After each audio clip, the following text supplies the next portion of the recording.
कि भारत की सबसे लंबी नदी कौन सी है।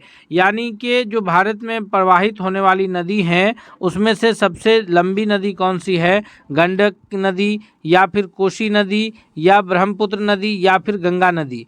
तो अगर सबसे लंबी नदी की बात की जाए तो भारत की सबसे लंबी नदी के रूप में गंगा नदी जानी जाती है। गंगा नदी जो है गंगोत्री हिमनद से निकलती है। कहाँ से निकलती है? गंगोत्री हिमनद से निकलती है। दो अलग अलग नाम है इसका, दो अलग अलग धारा है। भागीरथी, क्या नाम है? भागीरथी और अलकंदा, दो अलग अलग नाम से, भागीरथी और अलकंदा नाम से निकलती है। और फिर ये संयुक्त धारा एक साथ होकर के ये उत्तराखंड के देवप्रयाग में एक साथ होकर के गंगा नाम से प्रवाहित होते हुए उत्तराखंड के बाद उत्तर प्रदेश, उत्तर प्रदेश के बाद बिहार, बिहार के बाद पश्चिम बंगाल होते हुए जो है बंगाल की खाड़ी में गिर जाती है। तो इसलिए यह भारत में प्रवाहित होने वाली सबसे लंबी नदी है।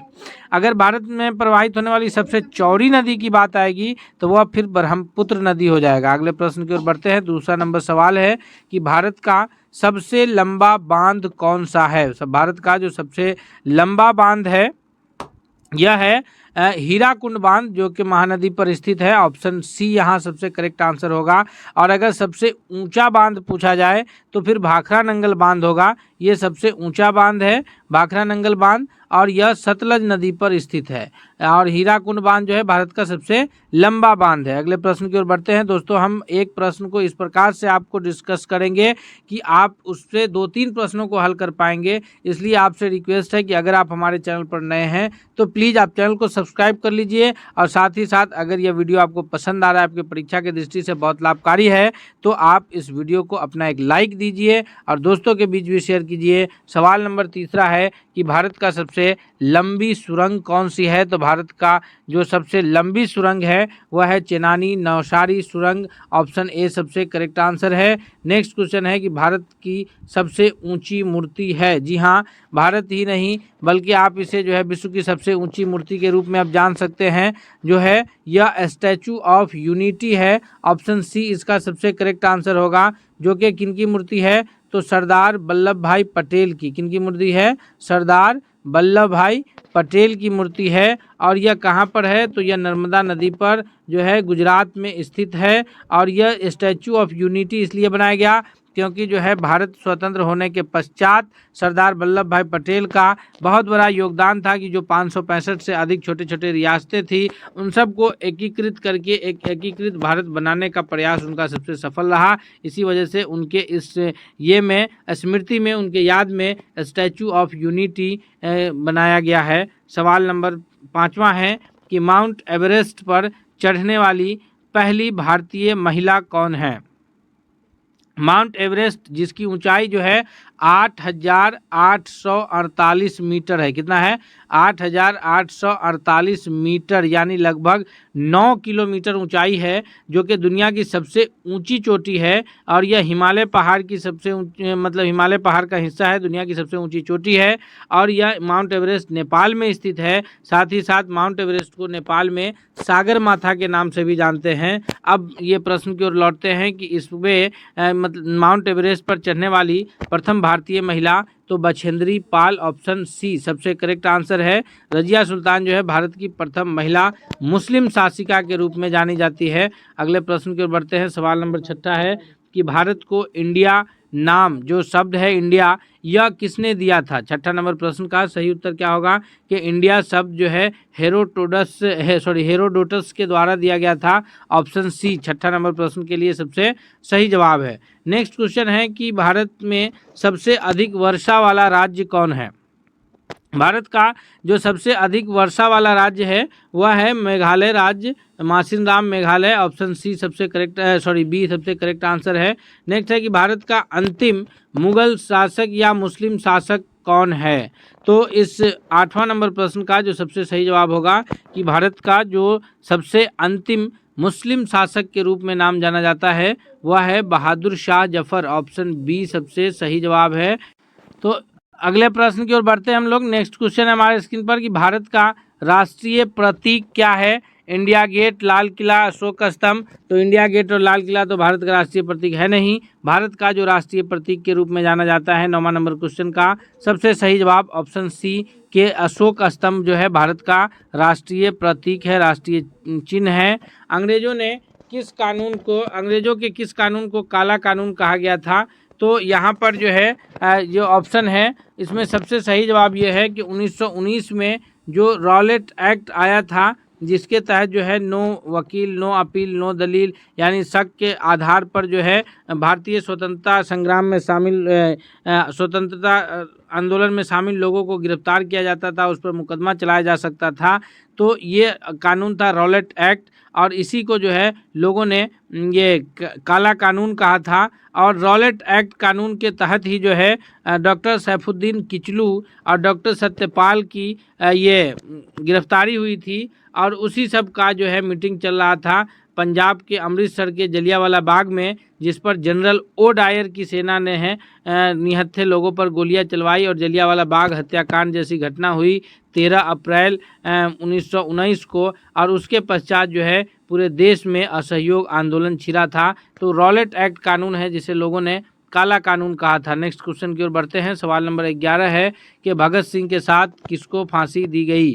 तो भगत सिंह के साथ जो फांसी की सज़ा हुई थी वो 3 लोगों को हुई थी। उसमें शामिल थे भगत सिंह, सुखदेव और राजगुरु। तो ऑप्शन डी 11वां नंबर प्रश्न का सही उत्तर क्या होगा? ऑप्शन डी कि राजगुरु और सुखदेव को भगत सिंह के साथ साथ फांसी की सजा हुई। नेक्स्ट है क्वेश्चन नंबर 12 है कि लोधी वंश की स्थापना किसने किया था? तो लोधी वंश की जो स्थापना है यह बहलोल लोधी के द्वारा किया गया था। बहलोल लोधी के द्वारा लोधी वंश की स्थापना हुई। और लोधी वंश के साथ साथ दिल्ली सल्तनत के अंतिम शासक के रूप में इब्राहिम लोधी जाने जाते हैं, जिसके साथ 1526 ईस्वी में पानीपत, हरियाणा के पानीपत में इब्राहिम लोधी और बाबर के बीच पानीपत का प्रथम युद्ध हुआ, और उसमें जो है इब्राहिम लोधी की हार हुई, और उसके पश्चात दिल्ली सल्तनत समाप्त हुआ, और फिर भारत में एक नए वंश का शासन शुरू हुआ जिसको मुगल वंश के नाम से जाना गया। तो लोधी वंश के प्रथम शासक या स्थापना करने में नाम आता है बहलोल लोधी का, और फिर उसके जो अंतिम शासक के रूप में जाने जाते हैं वह इब्राहिम लोधी जाने जाते हैं। नेक्स्ट क्वेश्चन है क्वेश्चन नंबर 13 है कि मौर्य साम्राज्य के संस्थापक कौन थे? जी हाँ, मौर्य वंश के जो संस्थापक हुए वो ये चंद्रगुप्त मौर्य हुए। ये मगध साम्राज्य जो 16 महाजनपद था, उस 16 महाजनपद में मगध साम्राज्य जो है सबसे शक्तिशाली महाजनपद था, और उसी में ये मौर्य साम्राज्य का शासन रहा है, जिसकी स्थापना चंद्रगुप्त मौर्य के द्वारा किया गया था।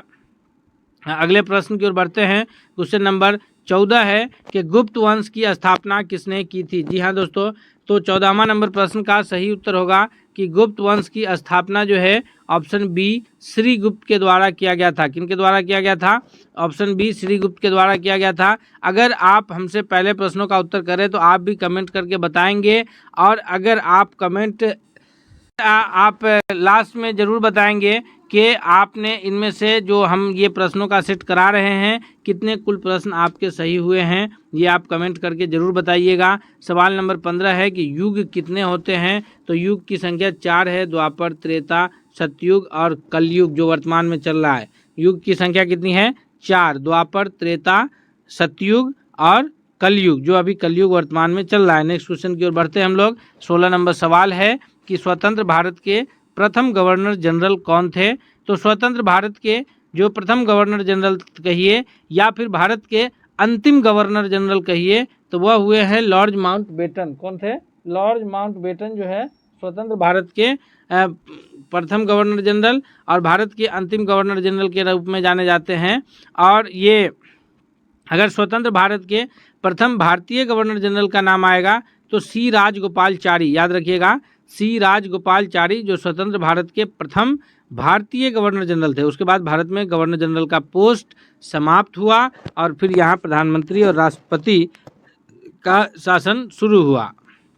नेक्स्ट प्रश्न है क्वेश्चन नंबर 17 है कि नोबेल पुरस्कार प्राप्त करने वाले प्रथम भारतीय कौन थे? यहाँ पर प्रथम भारतीय की बात आ रही है, नोबेल पुरस्कार प्राप्त करने वाले। तो 17वां नंबर प्रश्न का सही उत्तर ऑप्शन डी हो जाएगा कि राष्ट्रगान के रचयिता रविंद्रनाथ टैगोर प्रथम भारतीय हैं जो जिन्हें नोबेल पुरस्कार से पुरस्कृत किया गया था। इनकी रचना जो गीतांजलि है उन्हीं के लिए इन्हें जो है नोबेल पुरस्कार दिया गया था। किनको? रविंद्रनाथ टैगोर को। और इनकी खासियत ये है, इन्हें जो है ये गुरुदेव कहा गया था। इनका गांधी जी ने गुरुदेव कहे थे। और ये रविंद्रनाथ टैगोर जी जो है ये दो राष्ट्र, भारत और ये वर्तमान में बांग्लादेश, इन दोनों राष्ट्रों का जो राष्ट्रगान है उनके रचयिता रविंद्रनाथ टैगोर ही है। हमारा जो राष्ट्रगान है जन गण मन अधिनायक जय है, ये रविंद्रनाथ की रचना है। और बंगाल का जो बांग्लादेश का जो राष्ट्रगान है अमार सोनार बंगला, ये भी इन्हीं के द्वारा रचित राष्ट्रगान है। तो इनके लिए इन्हें याद किया जाता है। अगले प्रश्न की ओर बढ़ते हैं। सवाल नंबर 18 है कि भारतीय राष्ट्रीय कांग्रेस के प्रथम अध्यक्ष कौन हुए? तो भारतीय राष्ट्रीय कांग्रेस के प्रथम अध्यक्ष के रूप में जो जाने जाते हैं वह जाने जाते हैं WC बनर्जी, यानी व्योमेश चंद्र बनर्जी। ये प्रथम अध्यक्ष हुए थे। ये प्रथम अधिवेशन जो है, जो इसकी स्थापना मुंबई के तेजपाल गोकुलदास संस्कृत कॉलेज में हुई। और वहाँ पर जो इसके सचिव कहिए या फिर संस्थापक के रूप में जो नाम आता है वह एलन ऑक्टेवियन ह्यूम का आता है। और भारतीय राष्ट्रीय कांग्रेस के प्रथम मुस्लिम अध्यक्ष की अगर बात की जाए तो बदरुद्दीन तैयब जी हुए थे। भारतीय राष्ट्रीय कांग्रेस के जो दूसरे अध्यक्ष और प्रथम पारसी अध्यक्ष जो है वो दादा भाई नौरोजी है। सीरियल से आप एक बार फिर से सुन लीजिए। भारतीय राष्ट्रीय कांग्रेस के प्रथम अध्यक्ष व्योमेश चंद्र बनर्जी, दूसरे अध्यक्ष दादा भाई नौरोजी जो कि पारसी समुदाय से थे, तीसरे अध्यक्ष जो है बदरुद्दीन तैयब जी जो कि मुस्लिम समाज से थे, चौथे अध्यक्ष जो है ये हुए थे जॉर्ज यूल जो कि जो है प्रथम अंग्रेज अध्यक्ष के रूप में जाने जाते हैं। तो ये प्रथम 4 से प्रश्न अक्सर बनता है। तो हमने आपको शुरू में ही कहा है कि हम आपको प्रश्न इस प्रकार से कवर करेंगे दोस्तों कि ये प्रश्न आपसे छूटेंगे नहीं। इससे रिलेटेड कोई भी प्रश्न आएंगे तो आपसे छूटेंगे नहीं। आप हमारे साथ बने रहिए वीडियो के अंत तक। और आप अपना लाइक दीजिए इस वीडियो को, दोस्तों के भी शेयर कीजिए। और चैनल पर नए हैं तो सब्सक्राइब तो कर ही लीजिए, क्योंकि आपका सब्सक्राइब आपके भविष्य के लिए है और आपको हर अपडेट्स पहुंचाने के लिए है। अगले प्रश्न की ओर बढ़ते हैं। सवाल नंबर 19 है कि प्रथम भारतीय अंतरिक्ष यात्री इनमें से कौन है? भारतीय अंतरिक्ष यात्री का नाम आ रहा है तो कल्पना चावला तो भारतीय मूल की नागरिक थीं। सुनीता विलियम्स अभी भारतीय मूल की नागरिक है, अभी वर्तमान में ये अंतरिक्ष से आई हैं लौट करके। तो ये लोग प्रथम भारतीय में नहीं आएगा, भारतीय का नाम आएगा ऑप्शन ए, राकेश शर्मा प्रथम भारतीय अंतरिक्ष यात्री है। ये दोनों लोग भारतीय मूल की अमेरिकी नागरिक हैं। नेक्स्ट प्रश्न की ओर बढ़ते हैं। सवाल नंबर 20 है कि भारत के प्रथम वायसराय कौन हुए हैं?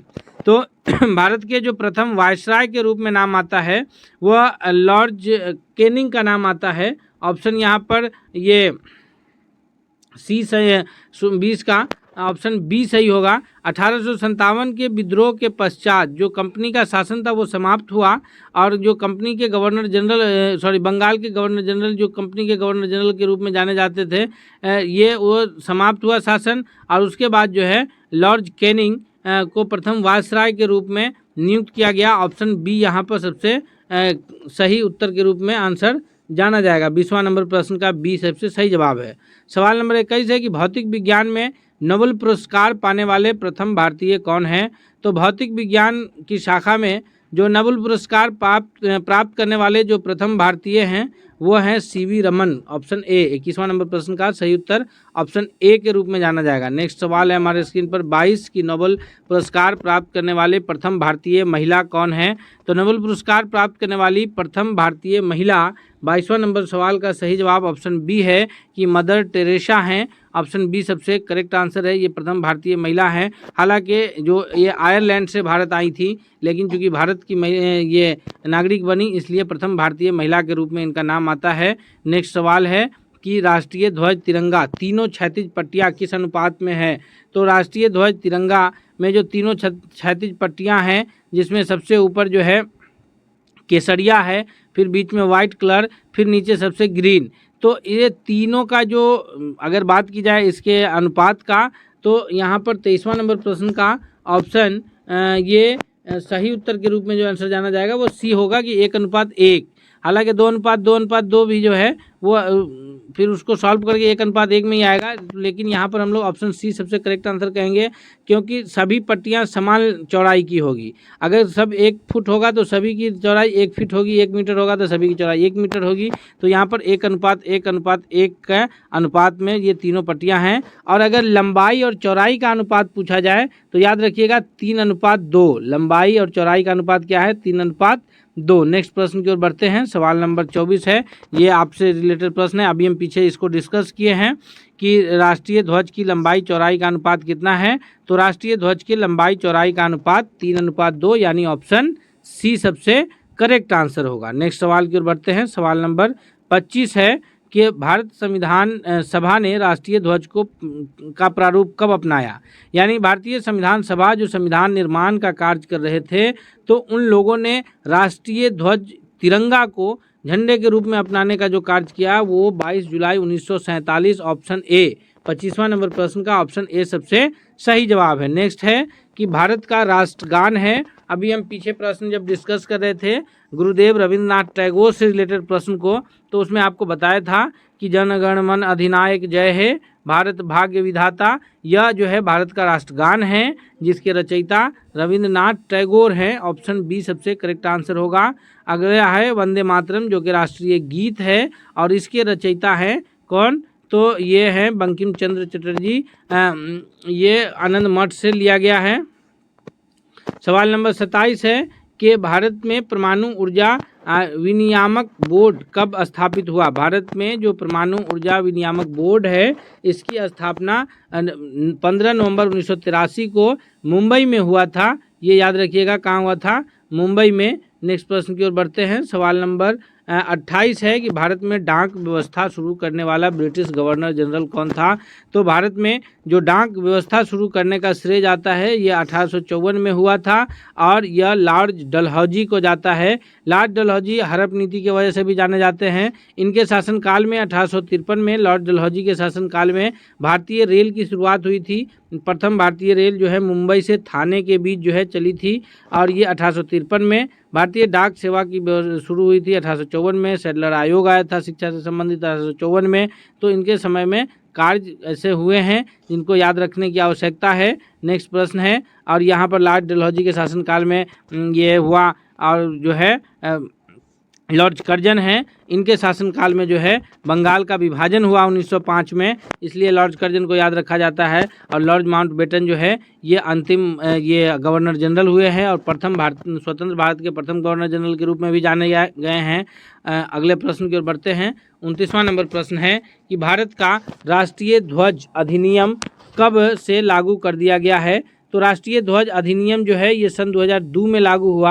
अब जो है राष्ट्रीय ध्वज का अपमान करना ये सब जो है अगर कोई सार्वजनिक संस्थानों पर ये फहराना और उसके जो भी नियम्स है उसको पूरी तरह से 2002 से लागू किया गया है। अगले प्रश्न की ओर बढ़ते हैं। सवाल नंबर 30 है कि कौन सा नदी दक्षिण भारत की गंगा के नाम से जानी जाती है। दक्षिण भारत की गंगा कौन सी नदी कहलाती है। तो इसमें जो ऑप्शन सी है गोदावरी नदी, यह दक्षिण भारत की गंगा के नाम से जानी जाती है। अगले प्रश्न की ओर बढ़ते हैं। इससे पूर्व आपसे फिर एक बार रिक्वेस्ट करेंगे दोस्तों कि अगर आप हमारे चैनल पर अब तक नए हैं तो ज़रूर सब्सक्राइब कीजिए और वीडियो पसंद आ रहा है तो आप इस वीडियो को लाइक कीजिए, बहुत ज़रूर कीजिए। सवाल नंबर 31 है कि प्रतिवर्ष भारत का बृहत्तम पशु मेला लगता है। बृहत्तम यानी सबसे बड़ा जो पशु मेला भारत का लगता है यह कहाँ लगता है। तो यह लगता है बिहार राज्य के सोनपुर में, जिसको जो है हरिहर क्षेत्र मेला के नाम से जानते हैं। किस नाम से जानते हैं? हरिहर क्षेत्र मेला के नाम से जानते हैं सोनपुर मेला को। और ये प्रत्येक वर्ष बिहार में लगता है, जो कि ये जाड़े के मौसम में नवंबर दिसंबर के मौसम में लगता है। सवाल नंबर 32 है कि ग्लोब पर कर्क रेखा भारत के कितने राज्यों से होकर के गुजरती है। तो भारत के जो राज्यों हैं वो 8 राज्यों से होकर के कर्क रेखा गुजरती है, जिसको मित्र पर गमछा झाड़ के नाम से याद रखा जा सकता है। यानी मिजोरम, त्रिपुरा, पश्चिम बंगाल, राजस्थान, गुजरात, मध्य प्रदेश, छत्तीसगढ़। अगले प्रश्न की ओर बढ़ते हैं। सवाल नंबर 33 है कि भारत में निम्न में से किस राज्य में पुरुषों की संख्या स्त्री से कम है। यानी जिसका भारत में किस राज्य का लिंगानुपात कम है। तो हाँ, पुरुषों की संख्या स्त्री से कम है। स्त्री से कम होने का अर्थ ये हुआ कि लिंगानुपात अधिक है। तो भारत में अधिक लिंगानुपात जो है वो केवल केरल राज्य का में ऐसा है कि वहाँ महिलाओं की संख्या पुरुष की संख्या से मतलब महिलाओं की संख्या ज़्यादा है। बाकी सभी राज्यों में महिलाओं की संख्या कम है और सबसे कम जो है वो हरियाणा में है। हरियाणा में प्रति 1000 पुरुष पर 800 कुछ महिलाएं हैं। तो यह सारे जो आंकड़े हैं ये 2011 के जनगणना के अनुसार है। अगला प्रश्न है 34 के, भारत के में सबसे ऊंचा बांध भाखड़ा नंगल बांध किस नदी पर स्थित है? तो ये हम पिछले प्रश्न में भी आपको बताए थे, आप उसे कमेंट करके यहाँ पर अभी बता सकते हैं कि भारत में जो सबसे ऊंचा बांध है भाखड़ा नंगल बांध, यह सतलज नदी पर स्थित है। सतलज जो कि सिंधु की सहायक नदी है। ऑप्शन बी सबसे सही जवाब है। सवाल नंबर 35 है कि भारत की पहली आयरन स्टील कंपनी कहाँ स्थित है? तो भारत की जो पहली आयरन एंड स्टील कंपनी है जमशेदपुर में स्थित है। ऑप्शन ए सबसे करेक्ट आंसर है। नेक्स्ट है कि वह नदी जिसे भारत का रूड़ के नाम से पुकारा जाता है कौन सी नदी है? तो 36वां नंबर प्रश्न का सही उत्तर ऑप्शन बी दामोदर नदी के रूप में जाना जाएगा। नेक्स्ट प्रश्न है कि राष्ट्रीय विज्ञान दिवस कब मनाया जाता है? जी हाँ दोस्तों, राष्ट्रीय विज्ञान दिवस प्रत्येक वर्ष 28 फरवरी को मनाया जाता है। ऑप्शन बी सबसे सही जवाब है। नेक्स्ट है कि भारत की तटरेखा की लंबाई कितनी है? तो इसका जो सही जवाब है 38वां नंबर प्रश्न का कि भारत के तटरेखा की लंबाई 6100 किलोमीटर है।